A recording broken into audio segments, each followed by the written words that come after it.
Hey everyone, how you doing? My name is Echo, and I hope you're having a great day. Today's Minecraft video, we're back on track with the Songs of War behind the scenes reactions. I've had a bunch of you saying, hey Echo, please bring us another episode, so we're here today because you guys asked for it. So in case you guys don't know what's going on, Songs of War is an animation, a Minecraft animation created by Black Plasma Studios. There was 10 episodes, right? Now, we're currently at the end of season 1. It was absolutely beautiful, but for each and every single episode, there's been a behind the scenes. So you learn the secrets, and you actually truly do learn how much time, dedication, and effort went into the series. So if you've never seen Songs of War, go on YouTube and go and check it out right now. So we've reacted to Songs of War behind the scenes, episode 1, 2, and 3. Today is number 4. Now, I will leave a link to this down below. This is just like basically understanding how the episode came about, what was removed from the episodes. You learn a lot of secrets as well. So the description behind this one reads, the behind the scenes video for Songs of War episode 4, a Minecraft animation series. This video will take a deeper look at the episode, how it was made, and reveal some secrets and special information. So I'm not going to keep talking in today's video, but if you do have anything else you'd like this face to react to, leave it down below in the comment section. I think going forward, I'm going to be looking for a whole range of different things to react to. All right, guys. 3, 2, 1. Let's go. Black Plasma Studios merchandise. I've got a Songs of War t-shirt. It's beautiful. I really, really want to get the hoodie, though. Next on my list. Okay. I think it's this episode that we really start to grasp just how big this world really is. Between seeing the crowded cities and traveling through the beacons... That was one of my favorite things. Them traveling through the beacon was one of my favorite things. I've always looked into the beacon light and thought that that should be used for a time travel things. And the fact that they introduced that, I really, really love it. Let's high this up just a wee bit there. All the characters we're following the golem. Of such a larger living world. Now I remember this episode. Songs of War Behind the Scenes, episode 4. Brought to you by the man himself, David. Hey everyone, David here. Director of Songs of War, bringing you the behind-the-scenes video for episode 4. We wanted to begin this episode with a bit of a kind of an illusionary sequence. So I had the dream scene. Yes. And we started with the castle kind of warped and twisted. That way it would untwist itself and kind of reveal the castle. Oh, that is which also so helps cool. Show that it's a dream. That way people don't kind of feel they're cheated when suddenly she wakes up. Fun fact was that at the time of making this scene, we hadn't actually finished the design of the castle. Most of the outside was kind of blank. Some of the upper layers were empty. But for this scene, because it was so dark, you couldn't really tell that it was incomplete. Ah. See, there was an incomplete part that nobody noticed. Something that I've noticed that Black Plasma Studios do brilliant is Enderman. The animations for Enderman is absolutely brilliant, and it's flawless in this one. The fight sequence between Abigail and Jalkar was a bit tough, because Jalkar he's leagues better of a fighter than Abigail. So how do you make a fight interesting when one character should clearly win?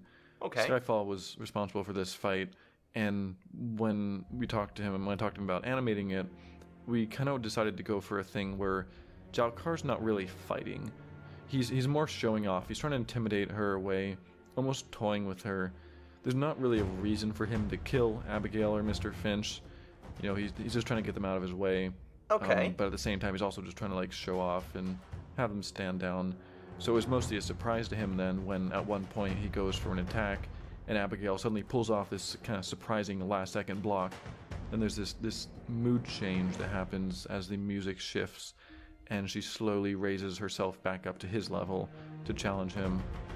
Oh, he didn't like that. He's mostly just surprised, though, as in the end he once again gets the upper hand and wins the fight. His expertise with the knife was something very important. So, yeah, you see him always with a knife. That is his profile. He is there to be intimidating. You are there to be intimidated by him. But what I like about that, and I think Skyfall does a fantastic job with all his animations, is they've just explained they didn't want Jalkar and Grim to kill Abigail. They just wanted the egg and to be gone, rather than killing someone kind of unnecessarily. Although they probably should have killed that old man. Did you at least harvest the sugarcane? All right, let's keep going. To me from the start, you'll notice when most characters draw their weapons, they just pull it right out. But whenever he interacts with his blade, there's this extra little spin or twirl just added on top to give it that little feeling of just that particular skill with his weapon. Reminds me of the in CSGO the fight, knife. In the fight itself, we used that as the kind of the way he was trying to show off to make Abigail back down. He was doing all the little hand twirls showing like, oh, look how good I am with this blade. You shouldn't fight me. Oh, and Jalkar's arm detaches in the final punch and flies across the scene into Abigail's face. We also meet Nika. Wait a second. What? Scene into Abigail's face. Yeah. Wait, did we not notice that or something? Or is that something that happened and then they had to re-render it and do it again? Or something that we, the public, didn't notice? Interesting. We also meet Nika this episode. I love Nika. It was important for us not to just meet the entire cast immediately and have all these character introductions and all this exposition right away and have some characters get introduced later. So throughout this series, you'll be introduced to new and interesting characters regularly, Nika being one of them. And she serves as pretty much the perfect contrast to Lucan. Yes. They both have the same goal, and they're kind of in the same mission together. However, Nika is clearly driven by her own motivation, and Lucan, barely wants to even be involved. He's just kind of has to. But that's what makes their dynamic interesting throughout the series. That's why they're perfect together. We can I always said talk that. more about the specifics of the world of Ardonia now. Building it was a huge... Hold on. Is that... Building it was a huge undertaking, and you gotta thank the builders who volunteered so much time to build all these sets by hand. If you ever see the builders around... That's crazy. So the people who build this world were all volunteers. That being said, though, they should be proud because the building in Songs of War is awesome. We sort of let them know how awesome their work is. We made this entire world and everything in between these sets, so it was more immersive and something you could explore. Cool. We didn't just make these isolated sets you see. You can literally just start walking down the road from one set to the next. I definitely eventually would like to do a full video feature on the world building. Yes. There's still some amazing builds we haven't seen yet. Finally, we see the capital cities now, and the more dense crowds that you'd expect there. We had to design tons of background loops, all fully animated with blinking and various movements. Occasionally, I'd mix in some non-loops to add a bit more life, especially when there's something a little more in focus of the camera.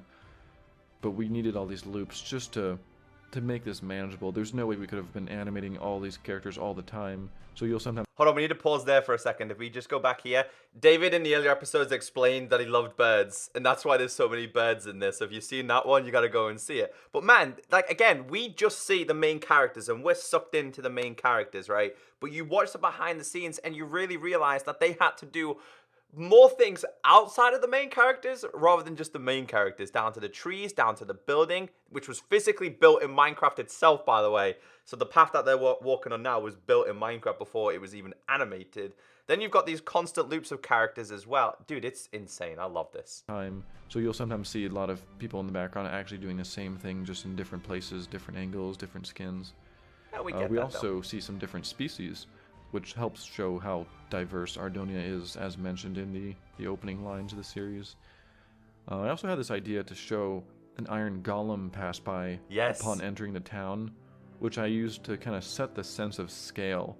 Sen steps into this kind of new world he's never experienced before, and there are things here much larger and much more powerful than him, making him feel a little smaller part of this larger world, reinforcing what I was saying at the beginning of this video. It's a new experience, right? You've never seen it before. Oakendale is the capital city of the Kingdom of Concord, and as all the kingdoms are concerned, Concord is kind of the more traditional medieval town. The other ones are a little more themed around their biome or a little more fantasy, but Concord's, it's just your everyday kind of medieval kingdom in the woods and in the open and stuff. With all the builds here are what you'd expect out of a medieval Minecraft series. And it had a pretty big rework later into our world building. It was one of the first builds we ever made, and quickly began to feel outdated as we all became better builders. We tore almost the entire thing down and built it back up, which was a huge undertaking, but I think all the builders knew how much of a difference it made when we really saw the updated version. Oh, wow. One of the biggest improvements was actually adding in more tree coverage and hedges. For a place called Oakendale, we wanted to make sure it at least had some big oak trees. Oakendale Oak makes sense. It's super. The beacon. It's super awesome. I always felt like beacons in Minecraft weren't very useful. We gotta listen to that again. Hold on, let's listen to that again. It's called Oakendale. We wanted to make sure it at least had some big oak trees. The beacon. It's super. The beacon. It's super awesome. I always felt. Oh man, I can definitely see David's having more and more fun as the behind the scenes goes along, man. Whew, that was great. Felt like beacons in Minecraft weren't very useful, despite Agree. how cool they looked. Agree. So in this universe, I thought they'd work nicely as a sort of fast travel option, linking between the capitals of the Six Kingdoms as well as Crown Peak. Great minds, David. This is beacons are considering what you need to do to get a beacon on Minecraft, especially on Bedrock and how difficult it is. Beacons are really underappreciated. So what you've done there, 10 out of 10. Design for the colors was going for some kind of more of a rainbow light effect I used in the Animation Life series, but something didn't feel quite right. Eventually I came across just a real simple blue-gold combination that just seemed to work. The sound design was also extremely important here, so we cut all the music back and just let the sound carry the sequence.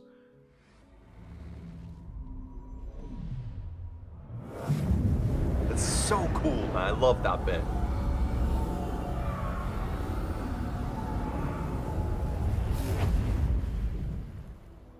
Then we Because get he'd to never Crown seen it Peak. before, Sen. So this is kind of the capital city of the whole of Ardonia, as Thalius explains. It's not in any of the Six Kingdoms, so it's a bit more neutral. The design for this place all revolves around the throne which sits in the center. All the pathways are circular with their center point directly on the throne, which goes Definitely a Lord of the Rings vibe from that, though. back to I feel like that inspired it a little bit. when the kings used to rule from here, symbolizing everything revolving around them. From the top down, the city actually looks pretty cool, but it was extremely difficult to get some of these curved pathways to be symmetrical. Yeah, so 6 singles. Okay. Then it goes in one. And then, okay. Then a single. And a double. Or, I'm sorry. I actually like. Oh my god, why is my brain not able to let me think goes in one? Wait. Recording Oh my again, by god, the my way. brain is dying. Ah. Help me. This city, just like Oakendale, See, again, something so basic as a path that actually tells the whole story about, like, making it look round. Something we don't notice, something I appreciate, because I'm terrible at building, and I know angles and corners and circles in Minecraft, they're hard to deal with. One thing wrong and you have to redo the whole entire thing. also had a massive overhaul later on. All the buildings got remade. We added more trees, raised the wall height, and expanded the city out into the outskirts a lot better. I think some of the really old designs just had rectangular walls. Honestly, most of the builds we made for Songs of War eventually got a pretty big overhaul as we just became better builders. That's not a bad The thing, flags and banners. We made a lot of banners, one for each of the Six Kingdoms, as well as Crown Peak. Initially, I was considering doing some custom banner designs that aren't possible in Minecraft to give them a lot more detail, but I decided to stay true with my vision that I mentioned before in kind of episode 1 behind the scenes, which was everything in the series should be something that people can kind of experience or engage in, so players can actually make these flags in Minecraft. Some of the kingdom banners came easily. So there's some of the designs. So I like that though, because I mean, as a Minecraft fan, right? If you're a Songs of War fan, you're able to still create these in Minecraft. So I like the fact that he stayed true to default vanilla Minecraft.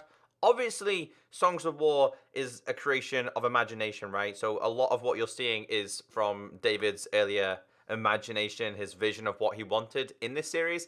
But there's still little things in here that we can massively relate to. The likes of the banners, you could do the designs. Believe it or not, I've seen quite a few people around the internet on various different games where you can edit skins using Songs of War related skins.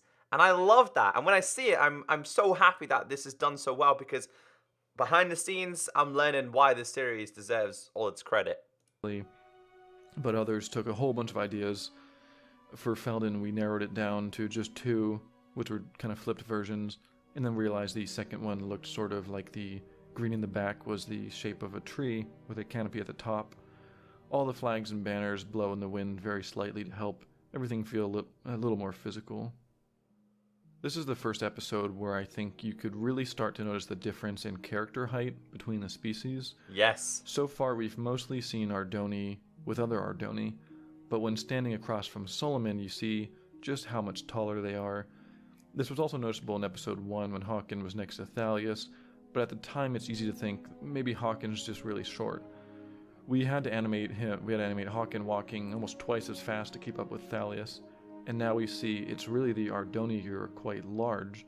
Even Sen, a younger Ardoni, is stooping to get in through the door, which also explains why Ardoni I love that. I love that. villages don't really have small and tight doorways.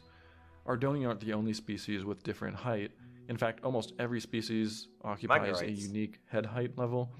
I created this image early on to get... Okay, before we listen to what he says, let's see if we can guess. So I'm guessing Iron Golem, and these are like the Ardonis. One of these is going to be like Sen. Some of them are going to be Magnorites, and some of them are going to be human. Definitely human. Possibly human.